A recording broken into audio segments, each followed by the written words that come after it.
Hey everybody, it's Kathy Pincus with Remax of Barrington and Judy Gibbons with Remax of Barrington. And we are the Real Estate Chics coming to you live from Barrington, Illinois. And today we're going to talk about, you know what? There's a little uptick in the house sales. Whoop, whoop, whoop, hot tea. So, we'll take any good news we can possibly get. But they went up 10% from last year. So, from the month before, which was somewhat of a disaster. So. Hey, we're looking for any positive news. Any silver lining, we will take it. And you know what? Even if it's not, it's a choice every day, isn't it? It is to a choice. decide how you're going to react to what the news is. Right. When you get out of bed, you got a choice. Make it a good day, or you can just, let that burnt coffee and spilled coffee, let that all get to you. Just wipe it all out of your head. Just shake it off. That's right. It'll be a good day. You just have to focus on the good. Yes. But, with those existing home sales becoming a little bit stronger, even just the market itself, I can feel a little bit of momentum, can't you? I definitely do. The phones are ringing a little bit more, and good questions out there from our clients and people that are looking at homes and realizing that why stop living your life? Just go on with the plans you made and just...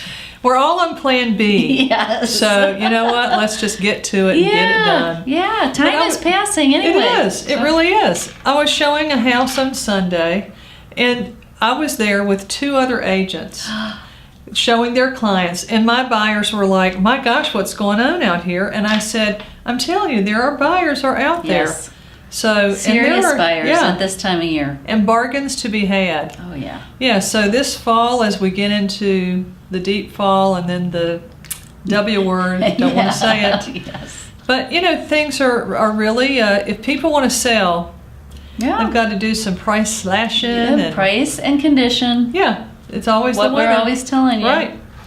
So that was what went on the last month. And then the other thing was the inventories. Yes. There is a little bit less inventory. And that's the piece of the puzzle that is. Yeah.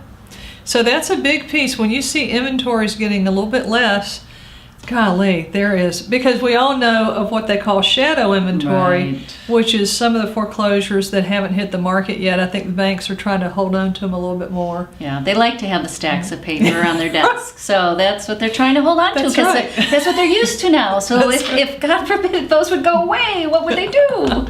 Yes, then they would not have a job because, they'd be in that unemployment pushers. Line. Right. Yes. So that's good for them. Keep those stacks a-flowing. But there'll be fresh inventory in the spring, which in realtor speak is January. Yes. So once that comes around, anybody that's left on the market from the fall and the winter, or the end of the fall, they are going to have to really... That's the boo-hoo. Yeah. That's you don't get a tissue. You just bring out the paper towels because Mr. Seller, I'm sorry, but if you want to get your house sold, you better, do something. Rip that price down. Yep. Blue light special. Yeah.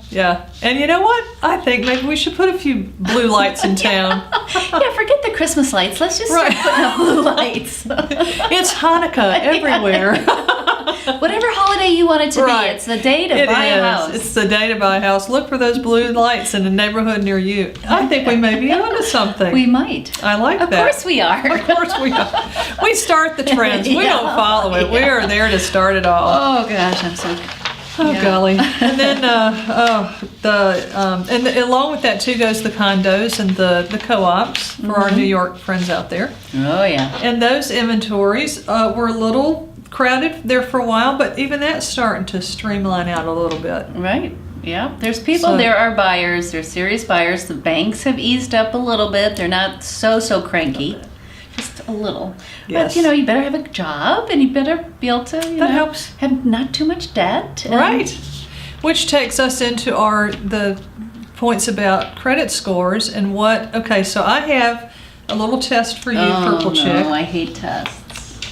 Okay, does more money improve your credit score? Is that true or false? The more money you have. False. Very good. 1 for the Purple Chick. That's very good. Because it doesn't really matter how much money you have. Right. Although in the end, the bank does want to see the ratios of income to home value and all that, but that doesn't matter with your credit score. You've got to keep that credit score You have to have the up. ratio. Right. The ratios. And if ownership of several different credit cards can hurt your credit score. Of several? Yeah. It can't. Okay, I'm going to back into this one. That it could, and that's true, especially if you don't have any balances on them. Yeah. Like if you have a lot of lines of credit open. Yes. But what you're saying is actually that is the correct answer, because it is a mostly true and some false statement. So that was a Chics question, and you got it right. Wow. Woo. See, how do I know all this? Because you work 8 days a week. Woo. Then opening and closing lines of credit can hurt your credit score. Definitely. Yeah. Definitely. See, and I didn't get that one quick enough because I closed an account because I was so smart. I took, this was like 3 years ago, back when I was really, but I took and cut up all of my credit cards. Oh, that must have felt good. Ooh. Well, it did about 2 years later, but I got to say that my credit score was like, wait a minute, I thought this was supposed to make it go up. Yeah. But not when you come to a complete halt on your credit cards. It's not a good thing. You got to wean yourself off of Yes. Wean. Yes. Key word. Who knew? Right. Oh, I know. It's tricky out there. It is. And what about those consolidating loans? Are those good or bad? Is that a false or a true statement that they help your credit score? When they tell you, here, write a check, and I'll say, no, that's bad. That is true. That you are correct. That is mostly false. When you get these companies that just want to combine your credit, does that help your credit score? No, not necessarily. No. And if we're all about the score today, scores have you can be in football and basketball and hey, the Blackhawks, gotta love them, but the score that really means the most in every town USA is the credit score. That's right. So go through those items when you're going out to buy a house. And even when if you're buying something or even selling something, because if you're selling it, then eventually you'll be a buyer or even a renter, because you've got to have renters. Yes, we do. I think my income is pretty much renters for a lot of. We love you. Kiss, kiss. But your credit score is affected by all of that. So keep that in mind. We're here to help you. Right. The Chics are here to give. And speaking of giving, how about our Abernook? All of a sudden my lip didn't work on that one. Abernook.com is sponsoring the Sassy Quote today. And it's just kind of like we're feeling bouncy. We're feeling bouncy. And it's an adjective. Did you know that? And that means springy, elastic, perm, lively, energetic. The polka. What the heck? That's a riot. I really wonder how Babs in accounting gets her hair so bouncy. There you go. There you go. That is the question for today. And if you know how Babs gets her hair so bouncy, let us know. Let us know. Share the secret of Babs. You can email us at therealestatechics.com, Kathy at The Real Estate Chics, or Judy at The Real Estate Chics, or find us on Facebook. We're always on that Facebook, aren't we? We do. We love it. The Real Estate Chics, and our website, therealestatechics.com. Just come and find us and let us know how Babs got that full bouncy hair. Thanks again for joining us, everybody.